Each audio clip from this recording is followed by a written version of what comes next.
Hello and welcome, everyone. Welcome to the Whole Being Healing Podcast. I'm Lisa Warner. I'm the author of The Simplicity of Self-Healing and co-creator of Lisa and Maura's Magical Mystery School for Whole Being Healers with our foundational course, Whole Being Healing. Yes, and I'm Maura Leon S., and I am co-author with my husband Keith of The 7 Steps to Successful Relationships, our first book, and co-creator with Lisa of the Mystery School and Whole Being Healing, and just loving the work that we're doing, and very excited about our call today. How about you, Lisa? I am super excited to introduce all of you, if you haven't already been introduced to her, to our dear friend, Dr. Karen Can. Karen and I met actually not through healing, but we met through figure skating. It was back, the first time I remember meeting you was in Adult Nationals in Lake Placid in 2000 when I had brought some students from Aspen to compete in Adult Nationals. And then we met again at Adult Nationals in Kansas City when your coach, my former coach, could not be there with you, and I stood with you for some of the competition. And so our connection was really through figure skating to begin with, and now it has grown and evolved into this beautiful friendship and a lot more work in the consciousness and healing realms. So I'm Mm. super excited to have you here today, Karen. Thank you. Yeah. So beautiful. And then my connection to Karen it goes back a ways as well, and it started with personal development and business development and coaching, and went into book publishing. Karen is one of our authors, and then went into films, documentary films and TV series, and also, as Lisa said, this beautiful friendship, soul family relationship has just been something that we have all enjoyed and cherished and continue to. So, yay! I'm so glad you're here with us today. Thank you. Yay. Yay!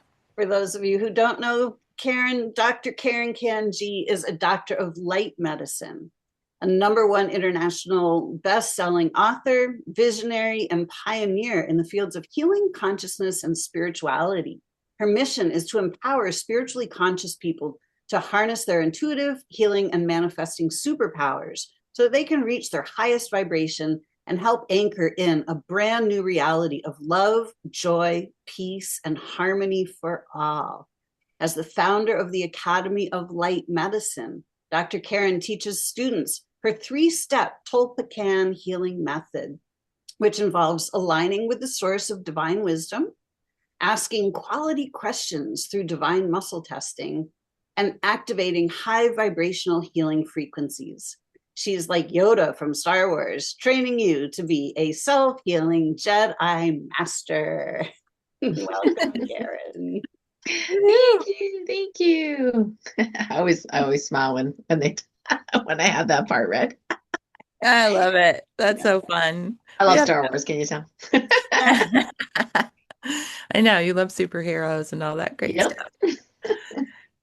Well, Karen, the way that we like to start on this show is coming from our mission, which focuses on shifting from fear to love, activating the ability to self-heal, and aligning with our soul purpose.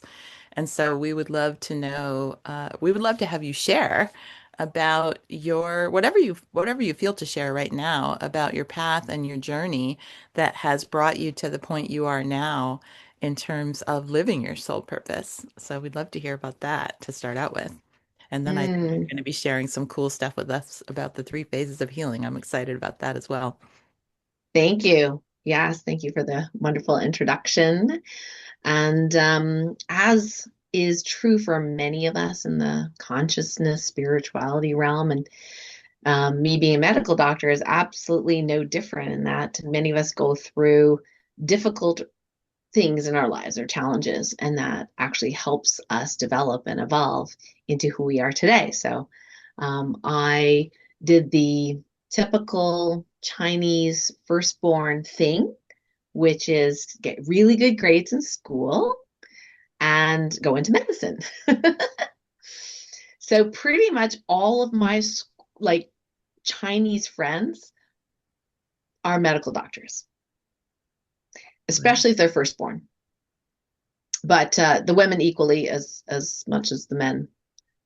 So it's very unusual to have a Chinese family where there isn't a medical doctor in the household. Now, I didn't have the pressure to be one, actually, believe it or not, because my father and mother, both having been in school in Hong Kong, they spoke fluent English. They went to a school, like one was Protestant, one was Catholic, and they came to teach in Canada. So they weren't like what we normally.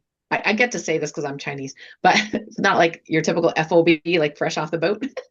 I know that's terrible. It's terrible, but we joke about those things. So they were very well educated, and all they said to me was, "Don't be a teacher." I know you're gonna laugh, but don't be a teacher, and be your own boss, because they felt they were somewhat oppressed by the school system, the favoritism, and them being Chinese. There was a little feeling of racism there as well, though in Canada it's very subtle. It's very subtle. And I said, okay. Well, what did I do growing up? Playing with my friends. I played teacher. I want to be the teacher, So, and my parents kept saying, "Don't be a teacher, don't be a teacher, don't be a teacher," right? So, I thought, okay, well, that's fine. So I decided, believe it or not, in high school, I was going to go into business, and the reason was because my first year in science, grade 9, was horrific. I was being, abused in class by the other classmates, made fun of. I was definitely the odd, woman out, if you will. And the teacher had no control of the class. Like people were like throwing things, like your typical Animal House kind of thing. He was super nice, but totally not disciplined. So I just had a horrible time. And I thought, that's it. I'm done. Not taking any more science. I'm just going to go into business. And my dad, who at the time was a high school teacher, and it's not like he counseled me a lot growing up, but at that point he said, I understand you don't like the class. I'm guessing it might be because of the teacher, maybe not the subject. But he said, if you stop learning science, then you really narrow your possibilities for your future job or career. And I thought, okay, well, maybe I'll do another year of science, right? It was like reluctant, but he didn't push me, which is very different from most Chinese families. Chinese families are like, when are you going to be a doctor? Like, seriously.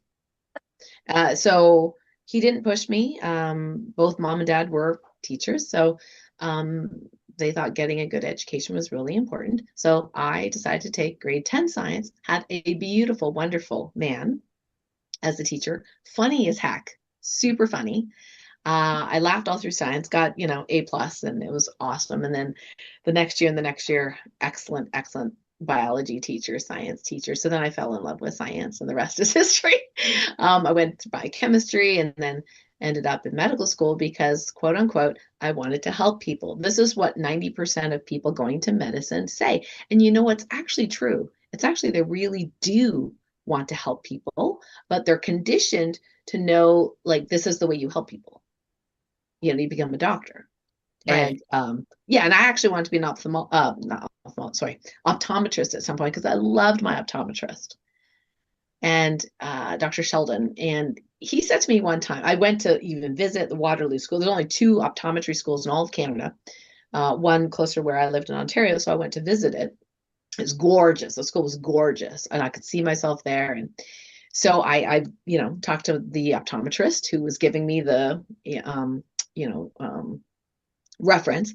And he said, "Can I ask you, how are your grades?" I said, "They're excellent." And he said, "I appreciate you wanting to go into optometry, but I think you're going to be bored." And I was really taken aback. I thought, oh, okay. So then he said, if you love this stuff, he said, go into medicine. Mm. So I was like, all right. Yeah. So that's how I got, applied to medicine. And it's funny because my parents, their colleagues, of course, they're their age. So they said, oh, you have to go to McGill because that's the best school. Oh, you have to go to University of Toronto because that's the best school. Well, I picked University of Ottawa. And, my parents they were like, what is she doing? She's throwing away her life. Come to find out, that year that I entered, all the schools go through this accreditation problem. There's a process. There's only 5 medical schools in Ontario. Mine ranked the highest. How did I know to pick that school? Interesting. Whereas the old guard, they had a lot of holes, they had a lot of problems, and they ranked lower, and they had to fix themselves. So I picked that, but it was really hard. Not intellectually, yes, very challenging.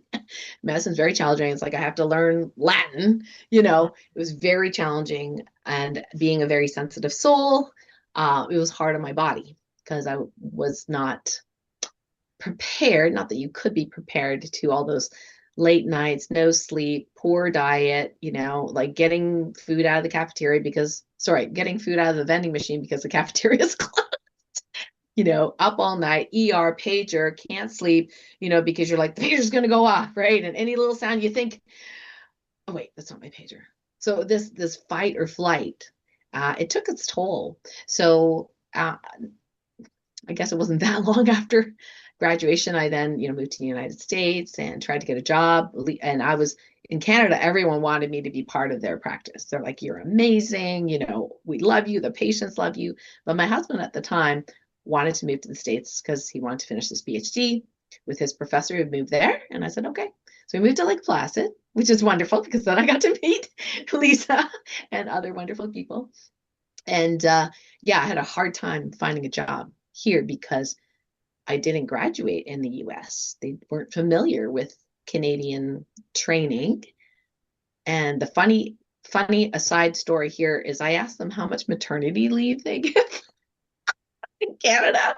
Women actually, they don't pay it as much, but they actually have a job in Canada. You can get a job as an MD and you get 18 months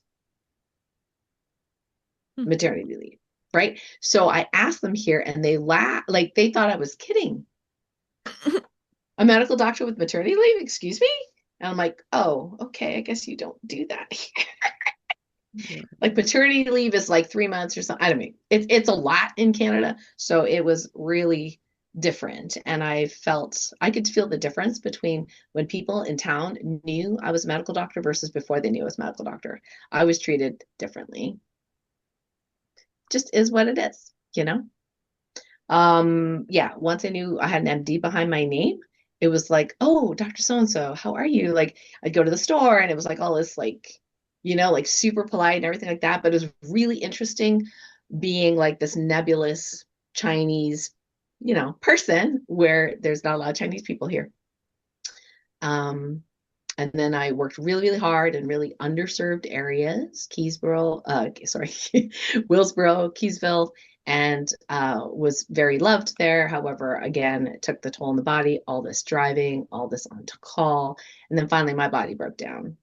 And I ended up with the exact diagnosis that my mother had, which I diagnosed myself. And I was appalled that I had succumbed to the same thing my mom did. How could I?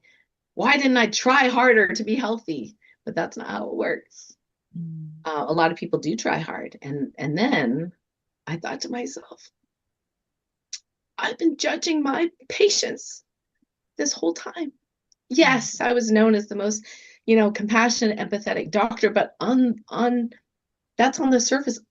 Under the surface was this shadow of not thinking they were doing enough to help themselves. And why did I have that? Because I had the same shadow, feeling like I was not enough. Yep. So I worked hard, and a lot of women have this, right? Work hard. Yep. And so that made it worse because I was trying to be everything to everyone, and You know, people call me from like my patients would find my number in the phone book. Don't ask me why my number is in the phone book. It was in the phone book. And they call me at all hours and I was already on call. And I was like, oh my gosh, this is not working for my life. Right. And And just, this is so good for people to hear, Karen, because it is true for all of us. And we do still, it's so easy to look at authority figures like that, right? Like, oh, they have it all together. And, we're reflecting the same thing yeah. ourselves, to each other. And we go through the same thing. So yeah, thank you for sharing that. Please continue. Thank you for reflecting that.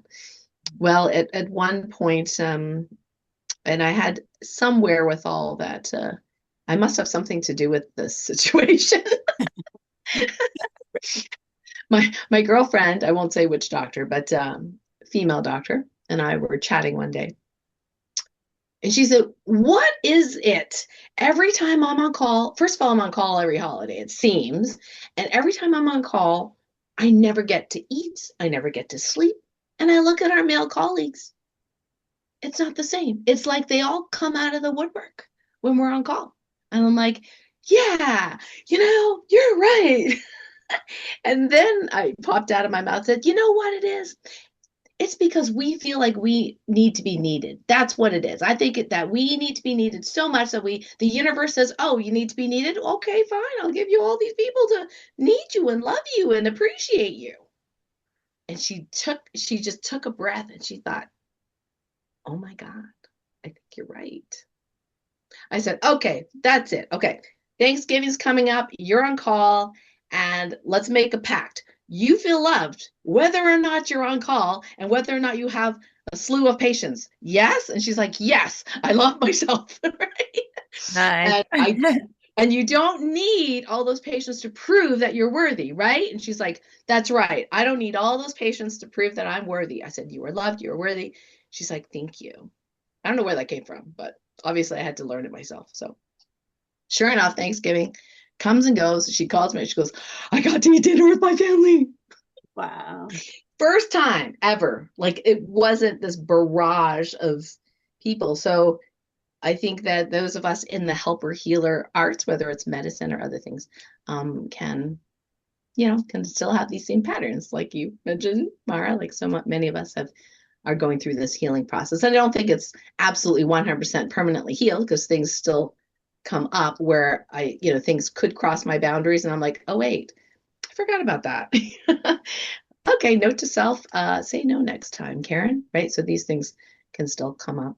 So when I was ill, it was one of the best things that ever happened to me because even though I was suicidal, I had, Hashimoto's thyroiditis, chronic fatigue, fibromyalgia, and I was so depressed, probably because I had no energy, right? I thought it was depression, but I was so depressed that I wanted to kill myself.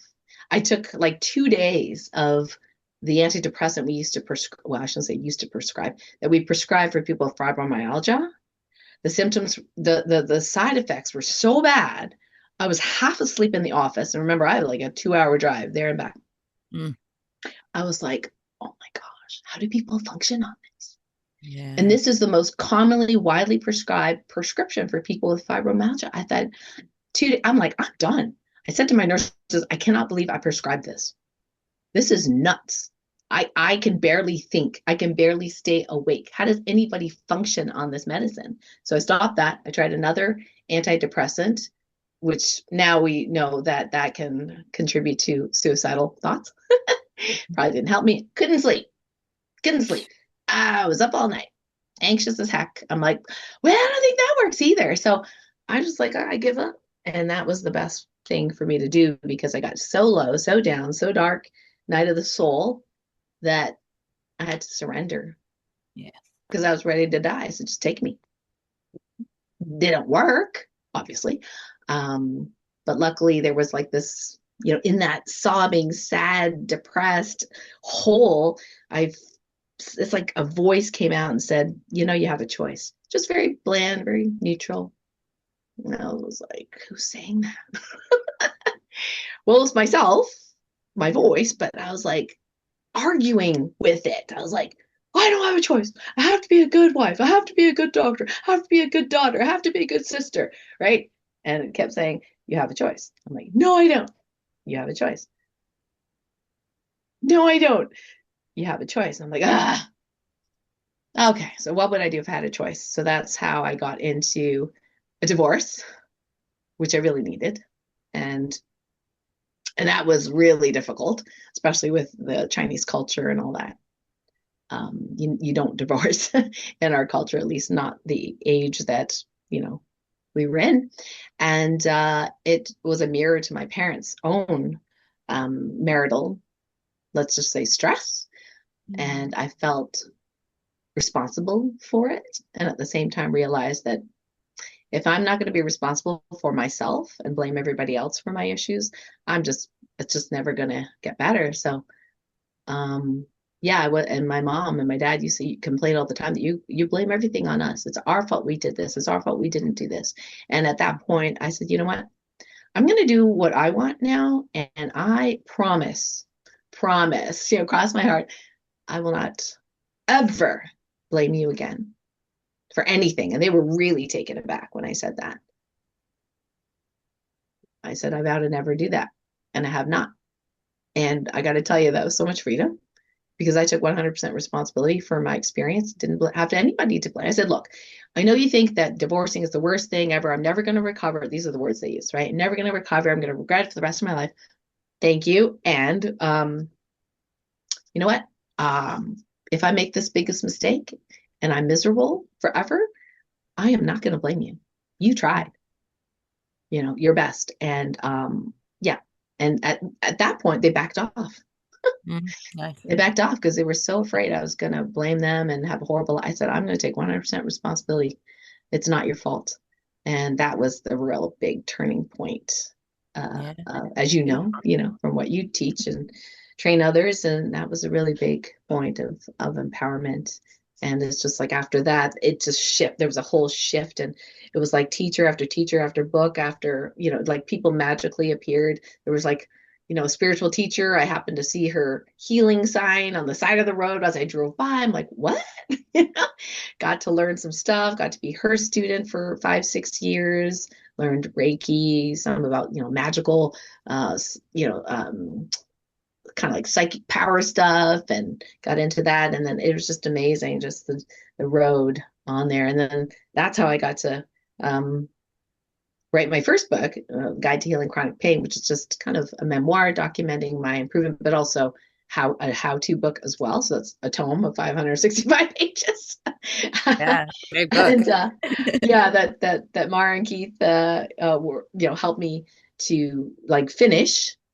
And at that point, you didn't have a publishing company, but I got to finish that. And then then I realized most of the people that I help were just like me. Of course, I attracted them. Sensitive souls who didn't know, they were feeling a lot of burden, feeling not enough, feeling a lot of other people's energy. And so I developed a whole, over the years, a whole system and a training program and academy to help sensitive souls be able to harness their sensitivity instead of thinking it's a curse, note it's a gift, but also how to control it. So we're not totally like in bed when something's happening in the world, and suffering. So I'm really passionate about that. And that's how I got to be me and write my pivotal book, which Mara and Keith did publish, which is Sensitivity is Your Superpower. So with that, I complete. Thank you for letting me share. Beautiful story. Isn't it so amazing that, we're all taught to give away our power to, somebody else has the answers, do what you're told, you won't get in trouble if you do what you're told. And, in so many ways we have been taught to give away our power. And then it always drains our power. Well, amazingly enough, when we give our power away, our power gets drained and we end up powerless.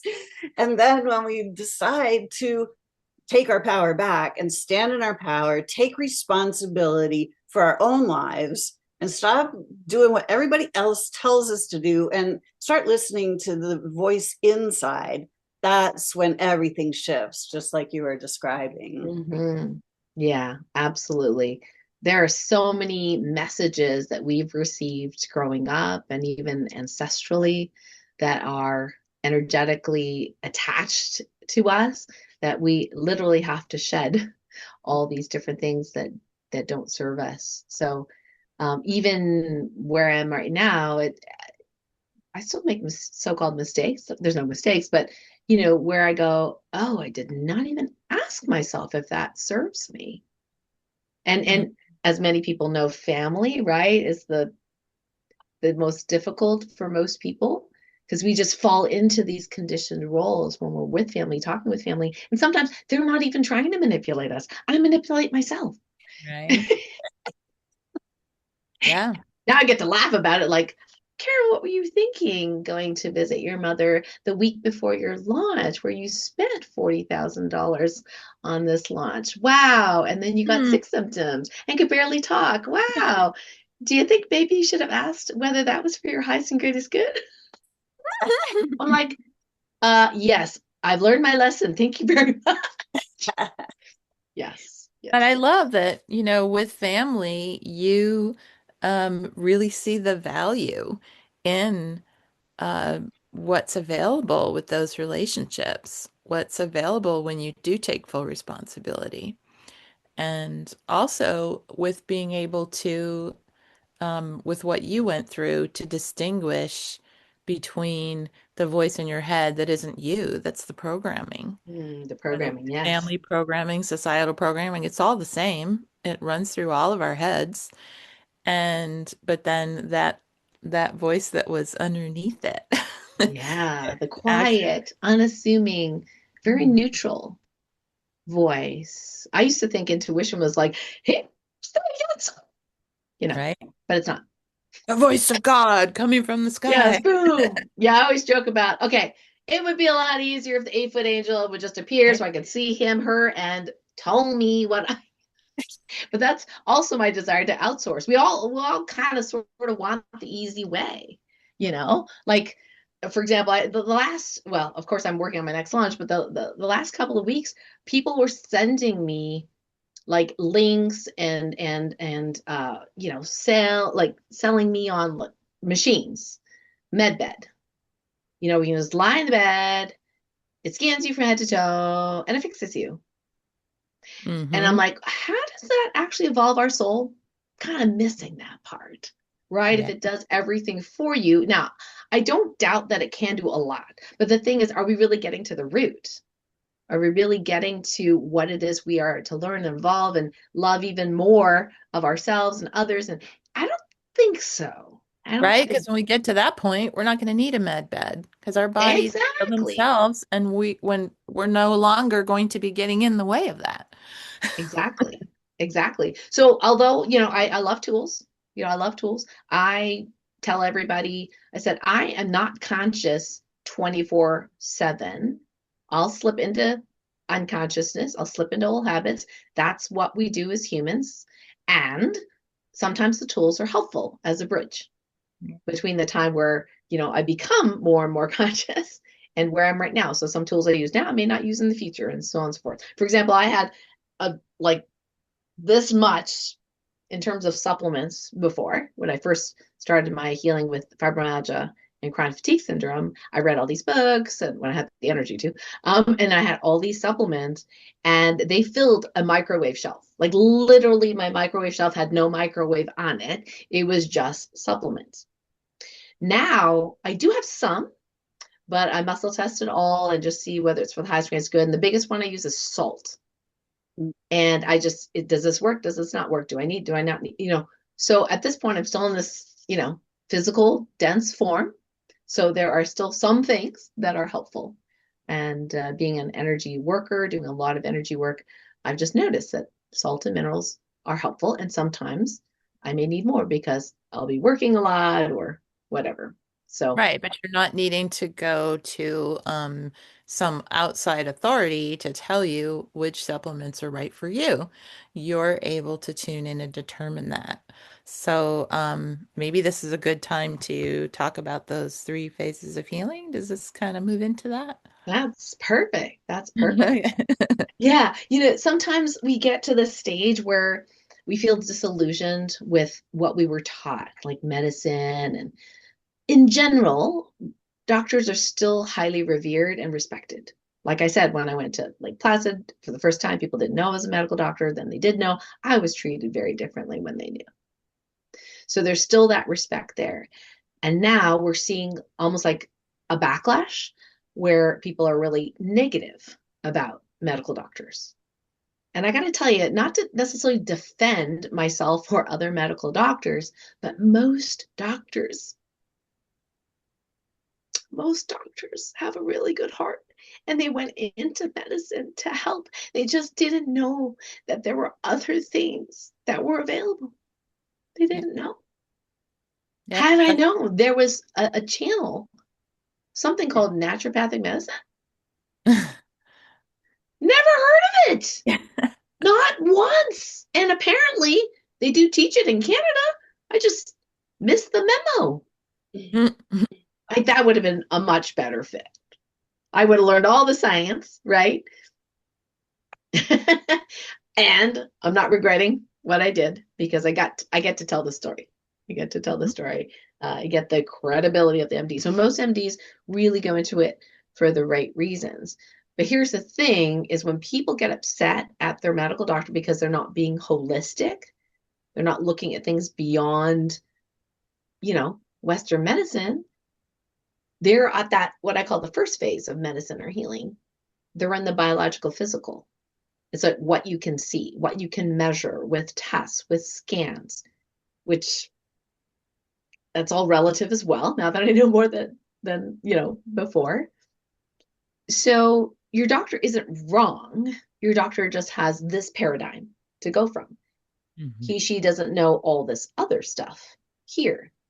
So if you go to your medical doctor and if you are holistic and, it's not wrong, but just remember there's a limit to what they can do for you. So there's no point in getting upset at what they don't know or that they can't see or perhaps sometimes the upsetness is feeling like you're not heard.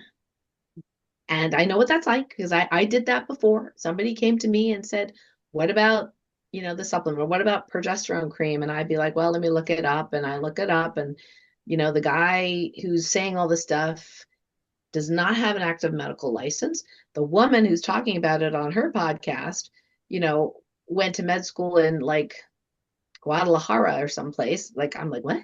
Is there med school there? And then I'm like, I'm sorry, but I don't think there's enough data to say this works.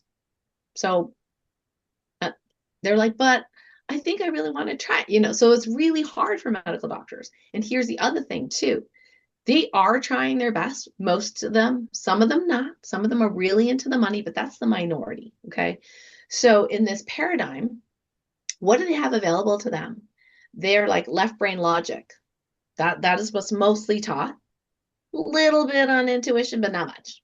Not much, Now, interestingly, it's not that long ago that women were not allowed in med school. So my teacher was one of 5 women in her medical school. She's wonderful, by the way. Carol Boudreau is her name. Very right brain, very intuitive. So it wasn't that long ago that women weren't allowed. So you can imagine how things propagate. It takes some time for change. So in this paradigm, the doctors go, well, what's the evidence for this?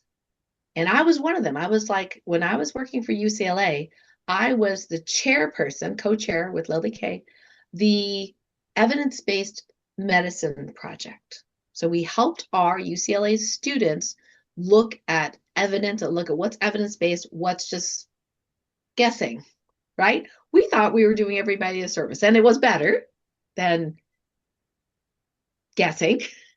And so much of medicine, there's only like, I think this data was like about 30% of medicine actually has data behind it.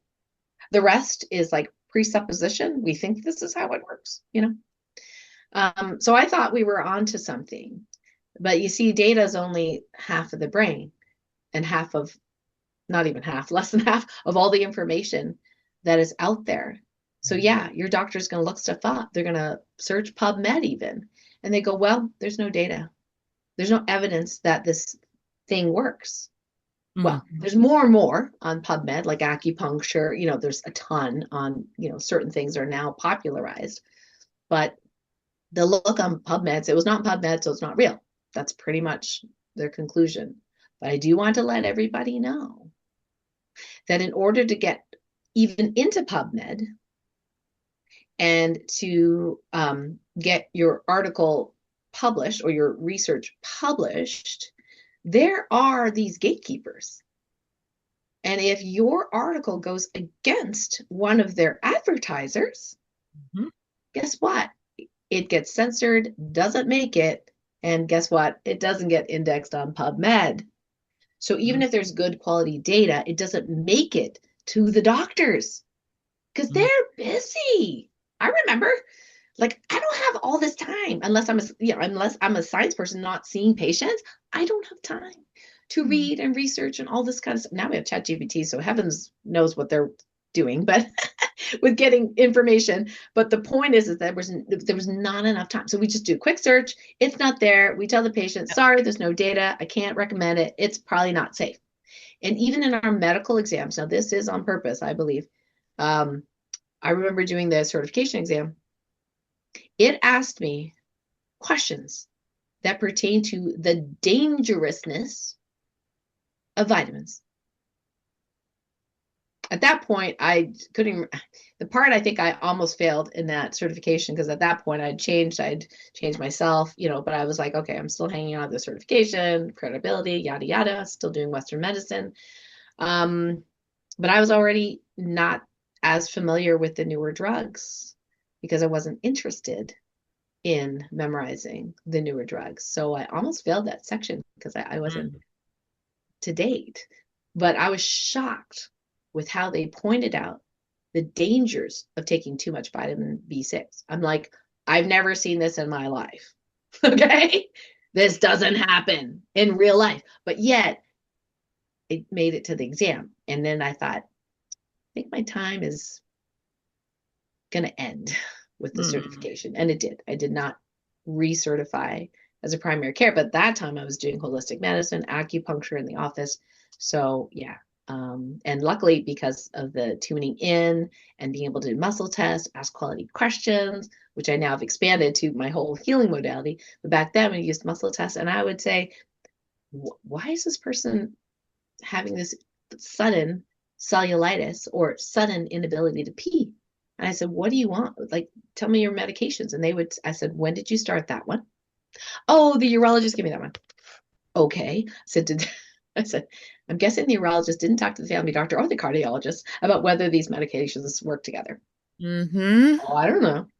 Right. So I get this is what a family doctor is supposed to do. Get all the reports from everybody. I put it into, and it's so much easier now, but I put it into some engine to try to figure out drug interactions and what the side effects are. And I'm like, this new medication you're having a side effect from this medication. The cellulitis that you're having, like out of the blue, is from this medication. And you're not being able to pee is from this other medication. So, but, talk to the specialist. They're like, that's the standard of care. I'm like, yeah, but you don't know what everybody else is on. And I know their history for the last 10 years. Yeah, it happens so much. It's crazy. It's yeah. I remember when Keith's mom was in a nursing home and they would go over her chart with us, once a month or something. And they'd just be rattling off, okay, she's taking this for this and this for this and this for this. And at a certain point it was like, wait, what? Like, what did you just say? Like, right. and then, come to find out that she's got her hands are shaking from some other medication, and then they're calling it Parkinson's and giving her medication for that. And we're just like, no, we're not doing this anymore. Yes, it's tunnel vision. Thank goodness. Like she had the wherewithal, and you guys were like, hey, we're done, right? I didn't have that kind of clout with my father's illnesses. We have so-called family history of a whole bunch of different things. However, I don't have diabetes. I don't have high cholesterol. I don't have hypertension. Both my siblings take medications. They're very secretive, so I don't find out about it. But, the point is I'm the eldest and I don't take any of those things because I've taken care of my body in mind and soul different ways. So with my dad, I did make the point that I said, if you say to your doctor, can you show me any safety data on taking these 15 medications at once? There is none. So anybody can say that to now. I'm not saying to like be belligerent with your medical doctor, but just remember that they only see their specialty. People think, oh, I'm seeing a specialist. When I was in LA, that was the big thing. It's like, oh, when are when do you think the baby's coming? Oh, well, she's coming on June 2nd. Da, da, da. I'm like, wait, what? You know that? Oh, yes, I have a C-section planned. I said, oh, are you having trouble in, your pregnancy? Oh, no, they say the baby's high. I'm like, well, the baby's high because the baby's only 31 weeks, right? And she's like, oh, but I have a specialist. And here I am, lowly family doctor working for UCLA, and we do births the old-fashioned way with our underserved Hispanic population. Wow, that was an eye-opener being in LA, that it was better to have surgery. It's more money, right? Well, the woman was convinced that she would have no pain, right? We're going to do the epidural. We're just going to take the baby out. You'll be Yeah. good to go, That's the advertising for the business that they're promoting. Well, and I'm sure the guy had the doctor probably had a golf date. So, it's hard to be your typical old-fashioned OBGYN where you don't know when you're going to wake up. Although these days it's usually the nurse does most of the delivery and you just show up and you're done, do the paperwork and go home. I've done baby. I'm not trying to diss the doctors by saying that. Like you said, they're good people and they're well-meaning, but that whole system is set up as a commercial operation, and they're within it, and so automatically, without even realizing it, they're being controlled by that. They're being, you know what I mean? It's right. Right. And like I said, they don't get the correct data or the newer data. And usually in medicine, it takes about, 30 to 50 years for something to be proven to then make it into our medical textbooks and schools. So we just have to take everything with a grain of salt and not take it personally when the doctor isn't believing you, think it's hogwash, whatever you're doing, because they don't have a context for that education at all. The rest of us are like, we don't want to have surgery, so we're going to research a whole bunch of things and figure out how we can not have surgery, or maybe not take this pill or not take chemo, right? Because they're offering the only thing. So it is very difficult for people to be in the medical system, no matter how knowledgeable they are, because there's a lot of fear. And you talked about, this progression of, fear to empowerment. And this is where it sometimes is really difficult to get out of that, because the doctors will scare you. I've done it. I regret doing it, but I've done it, where I said, you better get your life together, because you can't have a high cholesterol, high blood pressure, diabetes, and have it unmanaged. You could have a heart attack. You could have a stroke. You got to change this. Now, mind you, give myself credit. You have to change this lifestyle thing, right? That's what I knew. But probably, as you probably know, cancer is a business. It's a very big business. So they are conditioned to scare you, not because they want to scare you, but just because from their perspective, that's all they know. So if you don't do all they know, then you could die on their watch, and they don't want that. Yes, maybe it's CYA, cover your ass. But sometimes it's just guilt. They don't want to have. But if you happen to pass away from side effects, it's the cancer. Okay. It's the cancer. Right? Right? Yeah. So let's get to the second phase of medicine. So out of that biological, physical, knowledge, that left brain logic, we get to a next tier, if you will, in healing or medicine. And that is where you find a lot of our naturopaths, right? Our homeopaths, those that understand that there is more to healing than just the physical, biological body. Maybe emotions have something to do with it. Maybe nutrition has something to do with it. Maybe lifestyle has something to do with it. So they are much more able to coach and counsel people on these things because that's part of their training, and some train in other things even well beyond that. Now, in naturopathy, they do use tests, lab tests and things like that, and that gives them the data. So they're kind of like marrying that left brain, right brain, and they do prescribe, supplements, and some of them are herbalists, right? So they may prescribe herbs and that kind of thing. And I think that they're very popular. Like, I can't tell you how many people have asked me, now I'm retired from holistic medicine and acupuncture, is there another doctor or naturopath that I can go to that you refer to? Well, we live in a small town. There's not a lot of options. Not a lot of options. But at least they have a more open mindset. So when you go to them, they can understand to some degree, okay, there's some emotional component, there's some family stuff going on, relationships. They're not necessarily experts in it or trained in it, but at least they appreciate that. And then sometimes patients will think, wow, I've just spent $40,000 in going to the naturopath, the chiropractor, and supplements. It's cost me $300 a month. I thought I would feel better by now. So it can help a lot of people for sure. If they understand, oh, my adrenals are messed up. I probably shouldn't have caffeine or watch scary movies. I should go to bed at a certain hour. I should not have blue light. It's, collagen depleting and all these negative. It's great. But there's another layer. There is another ascension, if you will, of healing or medicine. So in this third higher phase, now we're getting into energy, not just Reiki, or I should say just Reiki, but that is a thing that is very popular, not just energy healing, but literally subtle energies of the world around us that most of us can't see or feel or heal or touch. It doesn't seem tangible, sort of like that beautiful halo you guys have around you. It's like energy made visible. It's so beautiful.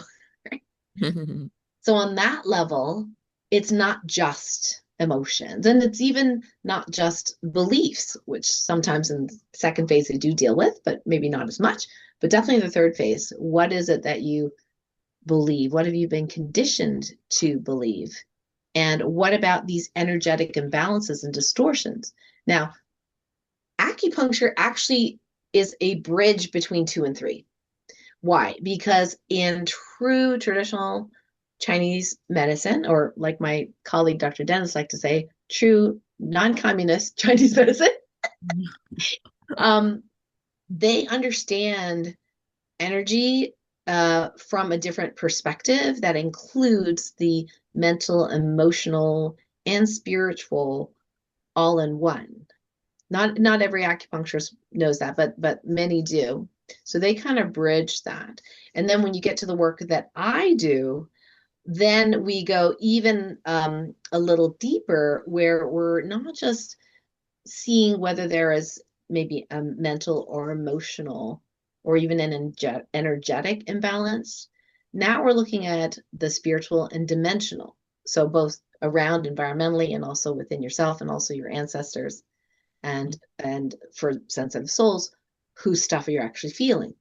There are many of my sensitive souls have very high responsibility levels. They volunteer to be here and incarnated here for a purpose. And that means sometimes we do have to feel other people's stuff. And it's usually not mom or my brother. No, it's usually like the world, right? It's like all of humanity or Mother Earth, or, something relatively big. And sometimes we do have a role in doing that. So being able to elucidate, okay, is this my stuff? Nope. Somebody else's stuff? Yes. Do I need to know whose stuff is it? Yes. Okay. Is it? Okay. Do I still have to feel it? Yes. Okay. Why do I have to feel it? Because you're supposed to provide a solution. And so there's all these, pathways, and you go, oh, okay. So for Mother Earth, she has this meridian that's out of balance, and I get to help support and rebalance her, right? And fascinatingly, our symptoms go away when we heal Mother Earth. Sometimes that happens. So we call that kind of like the spiritual / dimensional level. Now we're talking multiple timelines. We're talking being able to, many are able to, they just don't know they're feeling it, are feeling and sensing our alternate selves and actually healing on that level as well, not just our quote unquote past or ancestry, but multiple levels, parallel and non-parallel timelines. Yeah. I had a woman one time think that there was a ghost or entity jumping into bed with her at night. And I checked her house and I couldn't find anything there. And I said, what does it feel like? And she said, it feels like this 80-pound thing just plops into bed next to me and it scares me. And I said, okay, well, let's figure it out. And well, long story short, it was her alternate parallel self where she had an 80-pound dog that jumped into bed with her. But she was sensitive enough that she could feel that sensation. So she was really connected to that particular parallel self. These are some of the questions and some of the answers that we can get when we go into and ask quality questions, like tune into source, ask those quality questions, because sometimes people do need to know what's causing something, that just believing in themselves on a conscious level or changing their beliefs on a conscious level may not be enough, just because they have that bigger role and they need to understand something. Like, for example, one time there was a demon in the back seat of the car. We were coming out of the skating rink, Lisa, and I'm looking at this car in front of me. It was summer, so the windows were down, and I'm looking at the car in front of me, and it had this really interesting license plate. And I was trying to see, what does that say? So I literally said out loud, "What does that say?" And behind the seat, somebody answered, and I looked like this, and I thought, oh, the windows are open, right? Well, there was nobody around. Nobody could have like sounded like they were coming from behind me. James heard it too. Wow. And then I was like, okay, this is interesting. So at the time, I was still scared. I was still scared of entities and demons and that kind of thing. It was still pretty new. I would get a little bit of like, fight or flight when I would discover them and then heal them.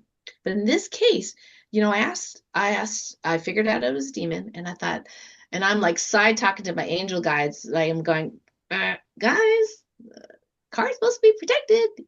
You rolled to auto protect it, right? Like, why is this demon sitting in the back car, in the back of my seat? Like, really, no answer. And I thought, well, that's interesting. I'm gonna have to figure this out. And long story short, it was that demon and its siblings, I don't know what you call it, were part of a realm that they were all bound with this curse for thousands of our years, what we would call thousands of our years. I had no idea they could be cursed. I had no idea that they didn't want to necessarily be bad and do bad things.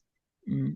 And why was I involved? I asked the demon eventually, like, how did you find out to come here? They said, the angel told me.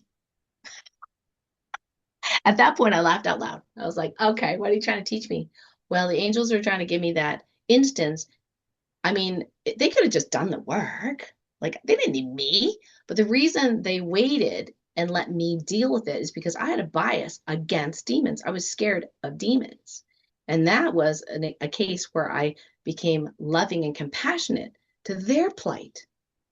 And I was like, oh, I see why I had to experience this, because I would never have changed my mind had I not experienced it. So sometimes people get into these areas where they do need to know something. And if you do need to know something, if things you tried over and over and over again, no matter what you do, there's seemingly something that is not quite matching.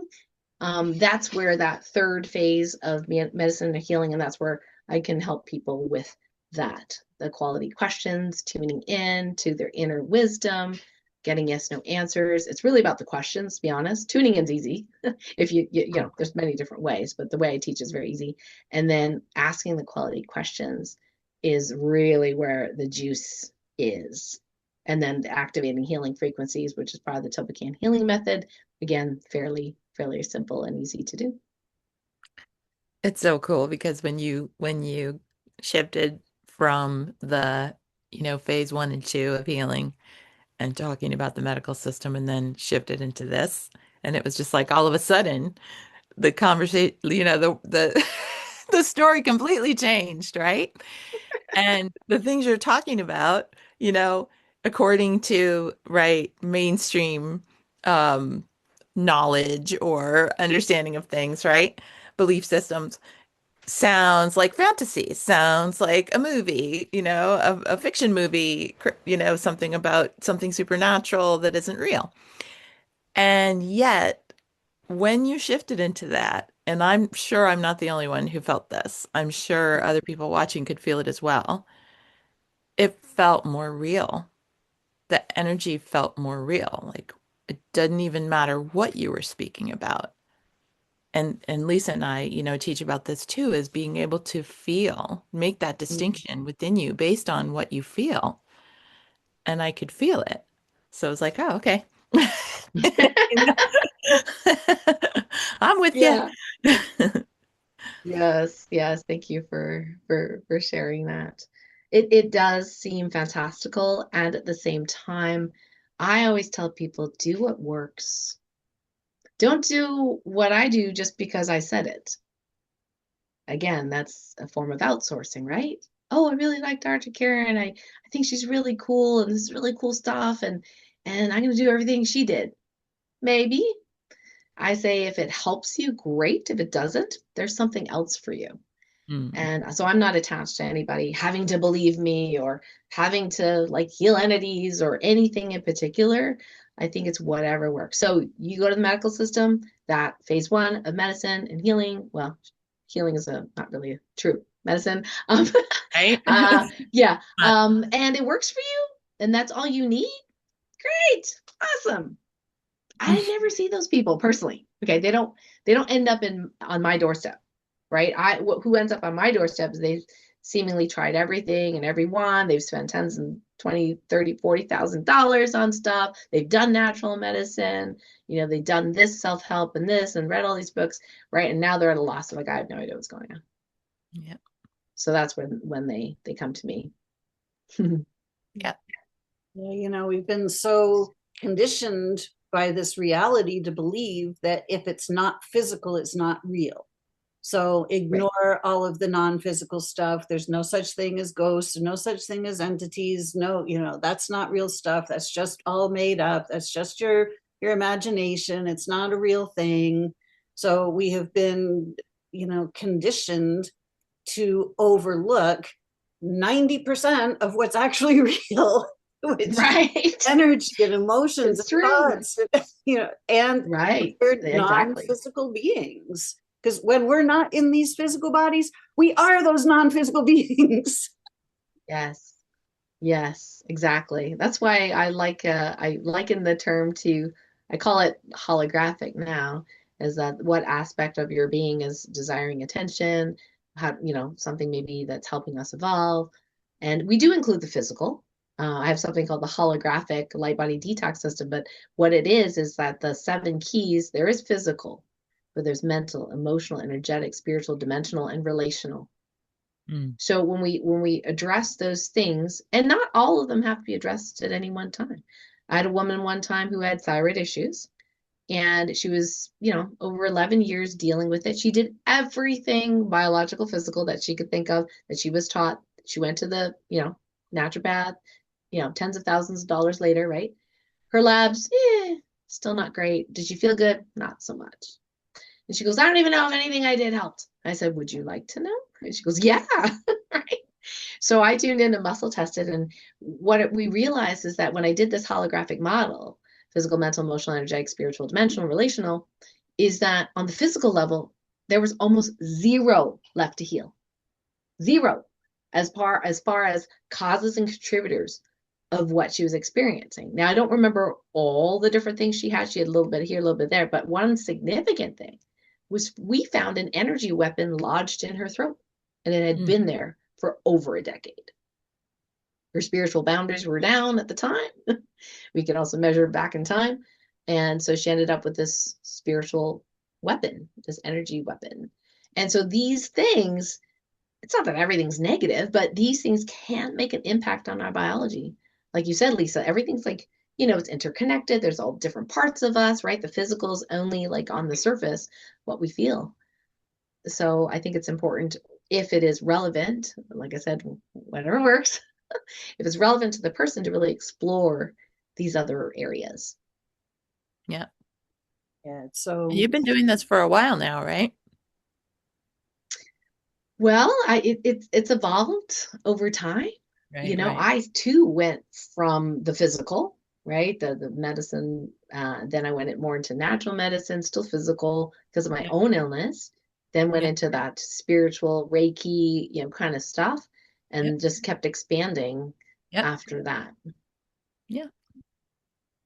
So many, many years. Hmm. Yeah, my illness I think was in 2000. Mhm.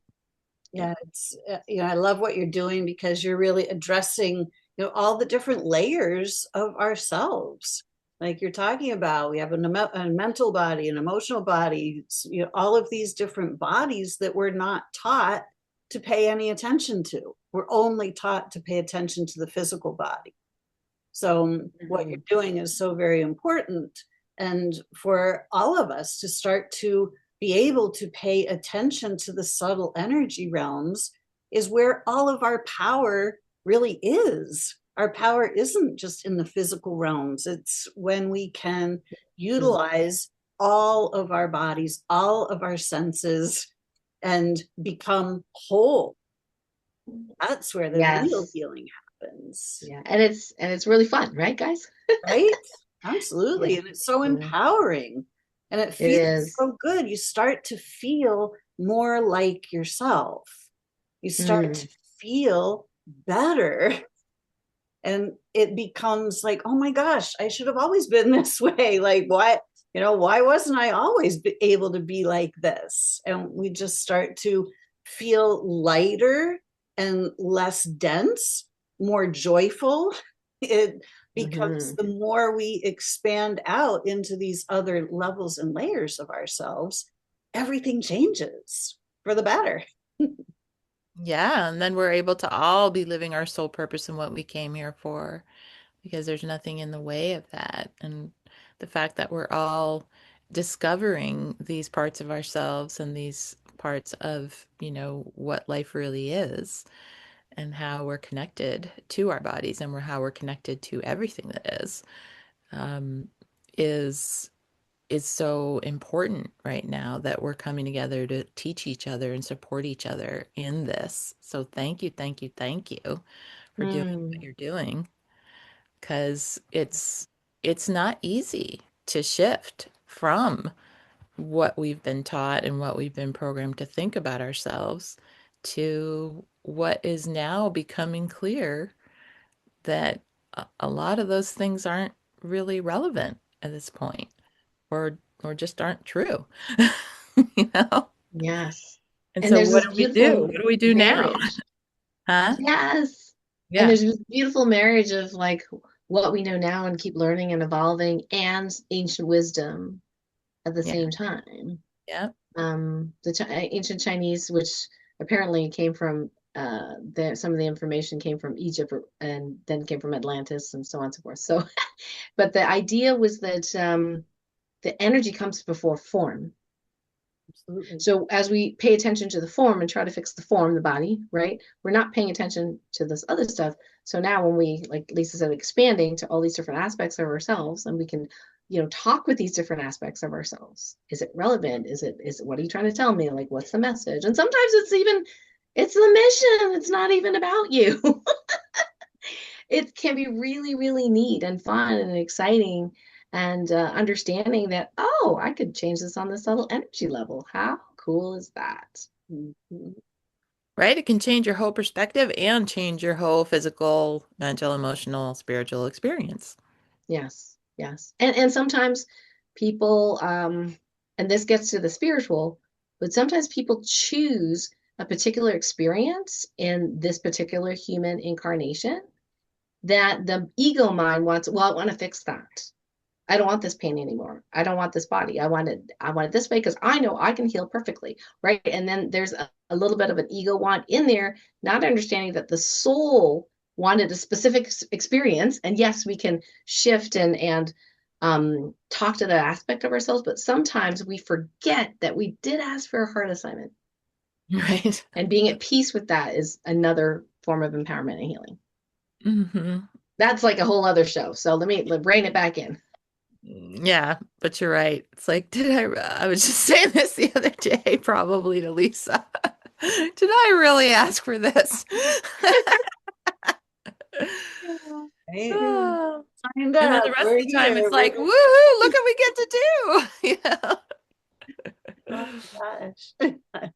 But it Yeah. is such an exciting time to be alive when we take our attention away from the physical realm, the obvious stuff that we're being shown on a physical level is going on in the world to distract us. But when we start tuning in to what's actually real and what where the power actually lies, it becomes very exciting. It becomes very empowering.